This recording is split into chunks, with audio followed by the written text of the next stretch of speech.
Welcome back. So I'm watching last night.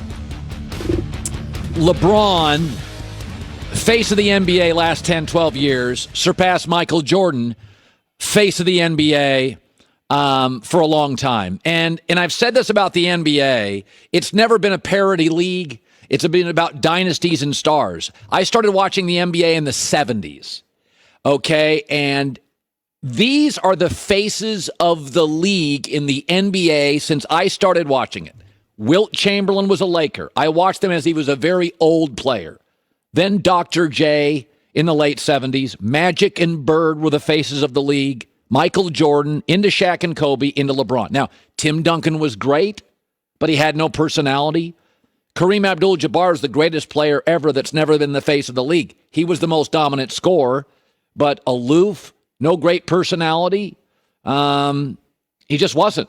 And you can see in his post-career, he doesn't connect with people. Generally, there's 2 or 3 qualities you have to be the face of the league. First of all, you have to be a remarkable player. You can't even be an A- player. You've got to be a remarkable talent. Number 2, your game has to have some flair. It's got to be fun. Dr. J was fun. Wilt was fun. Larry Bird was clever and crazy and cocky, and Magic was smiling. You got to have fun to your game. And number 3 is got to win titles. That's why Charles Barkley's not up there. Personality, Kareem didn't have any. That's why he's not up there. And I'm sitting there watching last night, and I'm thinking to myself, who's next? You could say Giannis, but I don't buy it. He didn't play in high school or college in America. He was obscure until about year 3 in the NBA. He's already been there 6 years. We don't talk about him. The debate shows, the talk shows don't talk about him. Lack of playoff success. He'll probably start winning now. He's in Milwaukee. Doesn't appear to want to leave Milwaukee. There's a difference between a great player and the face of the league. James Harden. Going to be 30. Ugly game. Not really likable. Also think he's kind of known as a strip club guy. I'm not sure if the NBA would ever just fully embrace that. I don't think Harden feels like the face of a league. I think he feels like a great talent. What about Kevin Durant? Durant, like Jabbar's, got kind of a prickly, odd personality. He's going to be 31 next year. There's never been a sense he carries a team. He couldn't win anything in Oklahoma City, and in Golden State, they won without him. All those guys I showed you carried teams. What about Steph Curry? Well, I thought he was really close, but then he brought Kevin Durant over, and now he's not the best player on his own team. And the Warriors are so gifted offensively with so many stars, it's hard to sort of be the face of the league when no one player is even the face of that team. Curry's the most likable. There's a kid named Zion Williamson who could be. He's interesting. He's a phenom on social media. He literally is doubling college basketball ratings in games he plays. His game's got a ton of flair. Big personality, totally passionate. If he goes to the New York Knicks, number 1 pick, it could be him. But as I'm watching last night, I'm thinking to myself, we tried to push Tom Brady out the door. He's still the face of the NFL.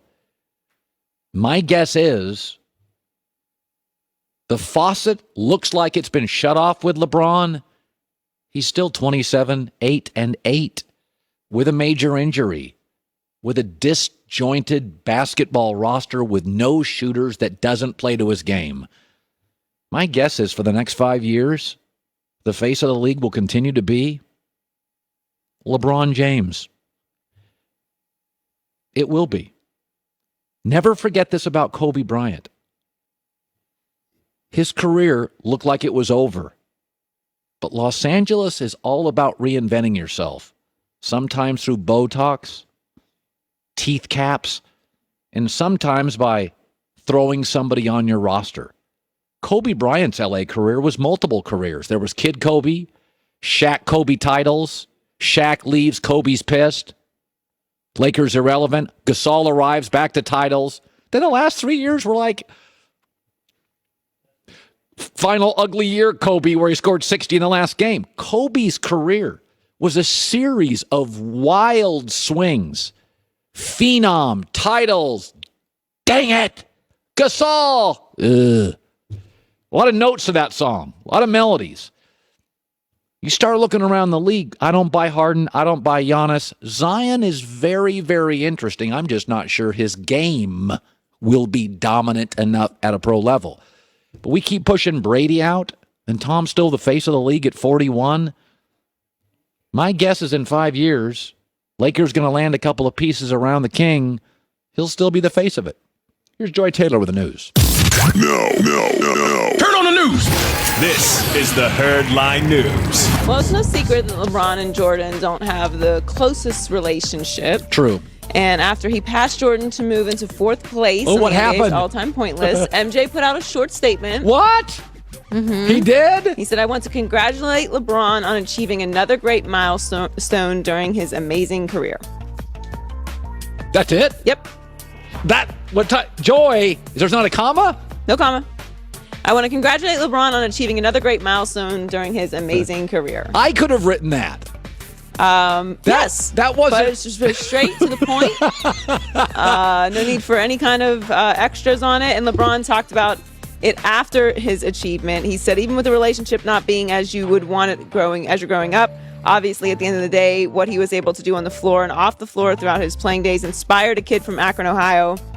So that is more than enough of a relationship because he helped me feel like I could be something beyond this world as well. Now that's nice. That feels heartfelt. That had a little bit more juice to it than MJ's statement. I mean, I don't really know what the deal is with MJ and LeBron not being cool. I think it's just probably MJ's personality. Yes. He's just never going to submit. That's right. to LeBron. So maybe this will change after LeBron retires. By the way, LeBron is closer to Westbrook and Kobe because they didn't threaten him. Anytime you're threatened by somebody, there's always a little pushback in the music world in Hollywood. I think in the end, LeBron is going to blow past all of Michael's stats, and it was social media. He's so powerful, and politically, there are a lot of LeBron over MJ people believers. There are, and then there's still, Jordan truthers like myself. Sticking with the Lakers, other than LeBron passing Jordan, it was not a good night for them. They suffered their 6th loss in 7 games. Frustrations were high, especially veteran Rajon Rondo, who decided to spend the final minute or so of the game sitting a few feet away from his bench. A few feet is kind of underselling it. He slid all the way down the bench and was sitting next to 2 Chainz. Here is what he had to say about it after the game. No, really, I've done it like maybe 8 to 10 times this year. I don't know why it's a big deal now. Okay, well, we all know why it's a big deal. It's a big deal because optically it looks terrible. It looks terrible. Now, maybe he has been doing this. Obviously, we hadn't noticed if he was doing this in other games. Yeah. He claims he was. To me, this is more of a reflection on Luke Walton, or an indictment of Luke Walton. Because you just don't do this if you have a relationship with your coach. Because this looks bad on him. Like, everything's getting put on LeBron in this spot. And last night, like you said, it kind of felt just... Listen. This not how again, it should have. I've been banging on LeBron hard for 2 weeks. This has always been a process. It's funny. Whenever a football coach takes over a team, we talked about this yesterday, Joy, you kind of give them a year. Like Pete Carroll at USC in Seattle, kind of a disjointed first year. Saban at Bama, Belichick, Cleveland, Coughlin. But when a player comes to a team, we expect him to be able to just hit it out of the park. It's a weird roster. There's no shooters. LeBron plays great with shooters. Not all of it's on LeBron. I don't know if anybody. I mean, this roster is a bunch of kids he doesn't relate to and a bunch of odd one-year quirky personalities. Yeah, but we all know LeBron played a huge role in putting together the team. I know. Wasn't the young core. Well, he's a bad general manager. Well, I mean, it worked out in Cleveland. They got a championship there.